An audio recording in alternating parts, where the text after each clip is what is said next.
হ্যাঁ, কাল আমরা ডিএম সাহেবের সঙ্গে বৈঠকে বসছিলাম।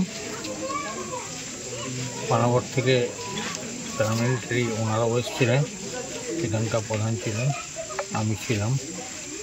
আমরা ওনার সঙ্গে কথাবার্তা বলেছি।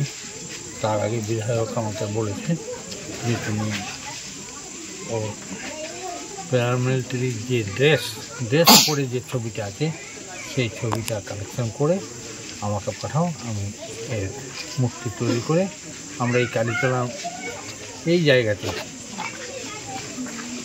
এই গ্রামের সমস্ত মানুষের মতামত নিয়ে যে জায়গায় বলবে আমরা সেই জায়গাটায় ওর মূর্তি স্থাপন করব। এবং যে ভবানীপুর মোড় থেকে লালবীর পিক পয়েন্ট এই রাস্তাটা ওর নামেই নামকরণটা করা হবে, এটা আমরা সিদ্ধান্ত নিয়েছি। ভারত মায়ের বীর সন্তান, আমাদের রাজনগর ব্লকের গর্ব, দেশের জন্য শহীদ হলেন, এই বিষয়ে কি বলবেন? উনি তো শহীদ হয়েছেন দেশের জন্যই, একদম ঠিক কথা। আমরা তারই স্মৃতির উদ্দেশ্যে, তার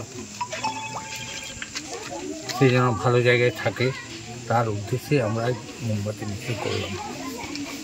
এবং আগামীকাল আমাদের এমপি শতাব্দী রায় 12টার সময় এখানে এসে ফ্যামিলিকে দেখা করে ওনাদের সান্ত্বনা দিয়ে যাবে।